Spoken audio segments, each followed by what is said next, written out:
اللہ تعالیٰ نے جو انسان پیدا کیے ہیں ان کے مزاج مختلف ہیں. ان میں کچھ لوگ ہوتے ہیں جو قوی ہوتے ہیں ارادے کے، جو فیصلہ کر لیا ڈٹ گئے.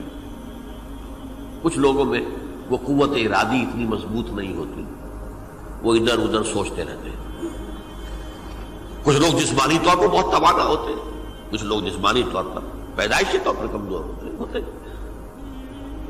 تو اگر کوئی قوت ارادی کمزور رکھنے والا شخص ہے، وہ بھی تو اللہ کی تخلیق ہے، اللہ کا بندہ ہے، خطاؤں کا ظہور ہو جاتا ہے، توبہ کرتا ہے، پھر کچھ عرصے کے بعد پھر خطا کا ظہور ہو جاتا ہے، پھر توبہ کرتا ہے. تو ہم تو یہ سمجھیں گے کہ ایک حد کے بعد پھر اس کی توبہ قبول نہیں ہونی چاہیے. لیکن حدیث سنیے. وعن ابی ہریرہ رضی اللہ تعالی عنہ قال قال رسول اللہ صلی اللہ علیہ وسلم ان عبدا اذنب ذنبا، یقیناً ایک بندہ جو ہے وہ ایک گناہ کرتا ہے. فقال، پھر وہ کہتا ہے رب، اے میرے پروردگار، اذنبت فاغفر لی، مجھ سے گناہ ہو گیا ہے، مجھے معاف فرما دے. فقال ربہ، تو پروردگار یہ کہتا ہے اعلم عبدی ان لہ ربا یغفر الذنب ویأخذ بہ، میرا یہ بندہ یہ جانتا ہے کہ اس کا ایک رب ہے جو گناہ معاف بھی کر سکتا ہے اور سزا دے بھی سکتا ہے. کیا مانی ہوئے؟ گناہ اس نے کیا ہے لیکن جانتا ہے اللہ کو کہ وہ معاف بھی فرما سکتا ہے، تبھی تو وہ اللہ سے معافی کی درخواست کر رہا ہے. اس کے اس جاننے کی بنیاد پر، اس کے اس علم کی بنیاد پر، اس کے اس ایمان کی بنیاد پر فرمایا غفرت لعبدی، میں نے اپنے بندے کو معاف کر دیا. ثم مکث ما شاء اللہ، پھر وقت گزرا جتنا کہ اللہ نے چاہا. ثم اذنب ذنبا، پھر اس سے گناہ ہو گیا. فقال رب اذنبت ذنبا فاغفر، پھر کہتا ہے پروردگار مجھ سے گناہ ہو گیا، پھر مجھے معاف فرما دے.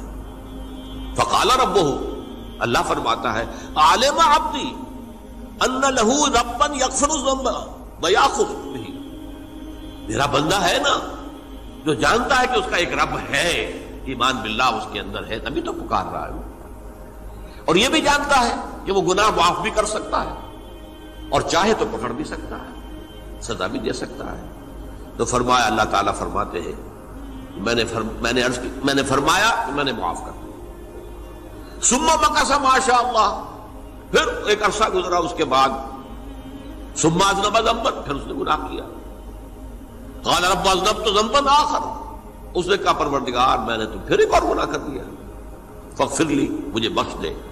فقال اعلم عبدی ان لہ ربا یغفر الذنب ویأخذ بہ، میرا بندہ جانتا ہے نا کہ اس کا ایک رب ہے جسے وہ پکار رہا ہے، کہ وہ جانتا ہے کہ اسے اختیار حاصل ہے کہ چاہے تو بخش دے اور چاہے تو پکڑ لے. اس کے اس علم، اس ایمان کی بنیاد پر میں نے اسے معاف کر دیا. ایک اور حدیث، میں نے چونکہ اس گفتگو کے لیے ان احادیث کا تفحص کیا ہے، یہ تو بہت ہیں حدیثیں، میں نے ان میں سے کچھ چنی ہیں. ہمارے بعض واعظ ناصح وہ بھی کسی شخص کو روکتے رہے، برائیوں سے روکتے رہے، نہیں رکتا تو کہیں غصے میں آ کے اللہ تجھے کبھی معاف نہیں کرے گا. یہ کتنا بڑا جرم ہے، اس کا اندازہ کیجئے اس حدیث سے. تم میرے بندے کو میری رحمت سے مایوس کر رہے ہیں، کتنا بڑا جرم ہے، اس کا اندازہ کیجئے. یہ مسلم شریف کی روایت ہے عن جندب، حضرت جندب رضی اللہ تعالی عنہ سے، ان رسول اللہ صلی اللہ علیہ وسلم حدث، کہ اللہ کے رسول صلی اللہ علیہ وسلم نے ایک واقعہ بیان کیا. ان رجلا قال، کہ ایک شخص نے یہ کہا واللہ لا یغفر اللہ لفلان، کہ خدا کی قسم اللہ تعالیٰ فلاں شخص کو کبھی معاف نہیں کرے گا. وَأَنَّ اللَّهَ تَعَالَى قَالَ، اس پر اللہ تعالیٰ نے یہ فرمایا منزل نزیت اللہ علیہ، یہ کون ہے جو میرے اوپر حکومت کرنے والا آ گیا، جو میری طرف سے حکم لگا رہا کہ میں کبھی معاف نہیں کروں گا؟ منزل نزی، کون ہے وہ شخص؟ الذی یتعلی علیہ انی لا اغفر لفلان، کہ میں فلاں شخص کو کبھی معاف نہیں کروں گا، قد غفرت لفلان، اس کو تو میں نے معاف کر دیا، واحبطت عملہ، اس شخص کے تمام اعمال میں نے ضائع کر دیے کہ تم نے میرے بندے کو مایوس کیا۔ یہ ہے جرم کی انکار۔ تو توبہ کی دعوت دیتے رہو، توبہ کے لیے لوگوں کو آمادہ کرتے رہو، توبہ جو ہے اس کے لیے ترغیب دیتے رہو، اللہ تعالیٰ معاف فرمانے والا۔ اب آخری حدیث سنا رہا ہوں، یہ تو بہت ہی عجیب حدیث ہے اور متفق علیہ، یہ بخاری اور مسلم دونوں میں۔ حضرت ابو سعید الخدری رضی اللہ تعالی عنہ جو ہے وہ اس کے راوی ہیں۔ حضور نے فرمایا کانا فی من کانا قبلکم رجل قتل 99 نفسا، تم سے پہلے جو امت تھی بنی اسرائیل، گویا کہ ان کا ذکر ہے، اس میں ایک آدمی ایسا تھا جس نے 99 قتل کیے تھے۔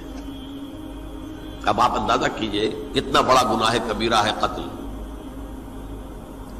قرآن مجید میں آتا ہے وَكَأَنَّمَا قَتَلَ النَّاسَ جَمِيعًا، اگر ایک انسان کو بھی ناحق قتل کر دیا گیا تو یہ ایسی ہے گویا کہ اس نے پوری نوع انسانی کو قتل کر دیا، اس نے 99 قتل کی۔ فَهَلْ لَهُ مِن تَوْبَةٍ، پھر اس کے بعد یہ ہوا کہ اس کے اندر توبہ کا جذبہ پیدا ہوا۔ فَسَأَلَ عَنْ أَعْلَمِ أَهْلِ الْأَرْضِ، تو اس نے پھر سوال کیا، لوگوں سے پوچھا کہ زمین میں رہنے والوں میں کون سب سے بڑا عالم ہے؟ فَدُلَّ عَلَى رَاهِبٍ، تو اسے بتایا گیا فلاں راہب فلاں جگہ پر ہے، وہ بہت نیک ہے، بڑا عالم ہے۔ فَأَتَاهُ، وہ اس کے پاس آیا، فَقَالَ أَنَّهُ قَتَلَ 99 نَفْسًا فَهَلْ لَهُ مِن تَوْبَةٍ، انہوں نے کہا دیکھیے راہب صاحب، میں نے 99 انسان قتل کیے، اب مجھے یہ بتائیے کہ میرے لیے توبہ کا کوئی امکان ہے؟ فَقَالَ لَا، انہوں نے کہا نہیں۔ فَقَتَلَهُ، اس نے اس کو بھی قتل کر دیا۔ فَكَمَّلَ بِهِ 100، اپنی سینچری مکمل کر لی، مطلب 99 کے بعد ایک کی کسر تھی، اس کو بھی قتل کیا، 100 پورے کر لیا۔ ثُمَّ سَأَلَ عَنْ عَالِمِ أَهْلِ الْأَرْضِ، پھر اس نے پوچھا کوئی اور کوئی بڑے عالم انسان ہو۔ فَدُلَّ عَلَى رَجُلٍ عَالِمٍ، پھر اس کی رہنمائی کی گئی ایک بڑے عالم شخص کی طرف۔ فَقَالَ إِنَّهُ قَتَلَ 100 نَفْسٍ، تو اس نے وہاں جا کر کہا کہ میں 100 انسان ہلاک کر چکا ہوں، قتل کر چکا ہوں۔ فَهَلْ لَهُ مِن تَوْبَةٍ، میرے لیے توبہ کا کوئی امکان ہے؟ فَقَالَ نَعَمْ، کہا کیوں نہیں، 100 قتل کیے تب بھی کیا ہے، توبہ کا راستہ دروازہ کھلا ہوا، مَا لَمْ يُغَرْغِرْ، جب تک کہ وہ گھنگرو نہیں بج رہا اس وقت تک تمہارے توبہ کا دروازہ کھلا ہوا ہے۔ فرمایا نعم، وَمَن يَحُولُ بَيْنَهُ وَبَيْنَ التَّوْبَةِ، تمہاری توبہ کے درمیان اور تمہارے درمیان کون حائل ہو سکتا ہے؟ توبہ کا دروازہ کھلا ہے۔ لیکن ساتھ ہی کہا انطلق الی ارض کذا و کذا، اب تم ایسے کرو جہاں تم رہتے ہو وہاں نہ جاؤ واپس، وہاں کا ماحول اچھا نہیں ہے، معاشرہ اچھا نہیں ہے، ہو سکتا ہے کہ تم توبہ پر قائم نہ رہ سکو، تم فلاں جگہ چلے جاؤ، وہاں اچھے لوگ آباد ہیں، ان میں جا کر رہو۔ فإن بها اناس یعبدون اللہ تعالی، وہاں ایسے لوگ آباد ہیں جو اللہ کی بندگی کرتے ہیں۔ فاعبد اللہ معہم، تو تم ان کے ساتھ مل کر اللہ کی بندگی اور پرستش کرو۔ ولا ترجع الی ارضک، اپنی زمین کی طرف اپنے وطن میں واپس بن جاؤ۔ فإنها ارض سوء، وہ بری جگہ ہے۔ فانطلقا، تو وہ چل پڑا، ہجرت کر رہا ہے، اس جگہ جا رہا ہے جہاں کا راہب نے بتایا تھا۔ حتی اذا نصف الطریق، جب آدھا راستہ اس نے پورا کر لیا، اتاہ الموت، موت آ گئی۔ فاختصمت فیہ ملائکۃ الرحمت و ملائکۃ العذاب، اب وہ جہنم کے فرشتے بھی آ گئے اس کی جان قبض کرنے کو، اور جنت کے بھی آ گئے۔ فقالت ملائکۃ الرحمہ، رحمت والے جو فرشتے ہیں جنت والے، انہوں نے کہا جا تائبا مقبلا بقلبہ اللہ تعالی، یہ شخص توبہ کر کے اللہ تعالیٰ کی طرف ہجرت کر رہا تھا، اس لیے اس کی نیت کی بنیاد پر اب یہ جنتی ہے، لہذا اس کی روح ہم قبض کریں۔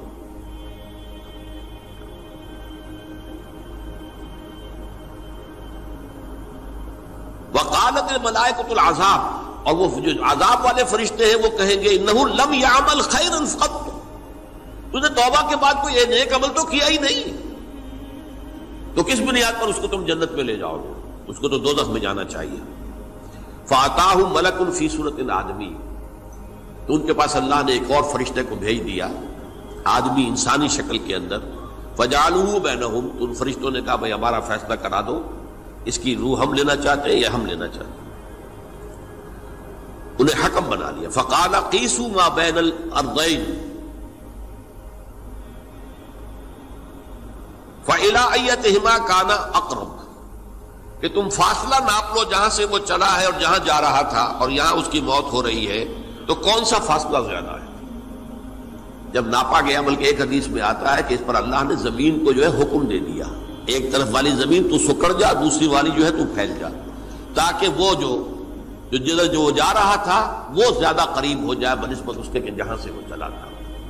تو اس فیصلے پر پھر جو فرشتے تھے، جو کہ رحمت کے فرشتے تھے، وہ اس بندے کو لے گئے جنت کے اندر۔ یہ ہے توبہ کی عظمت اور اس کی تاثیر۔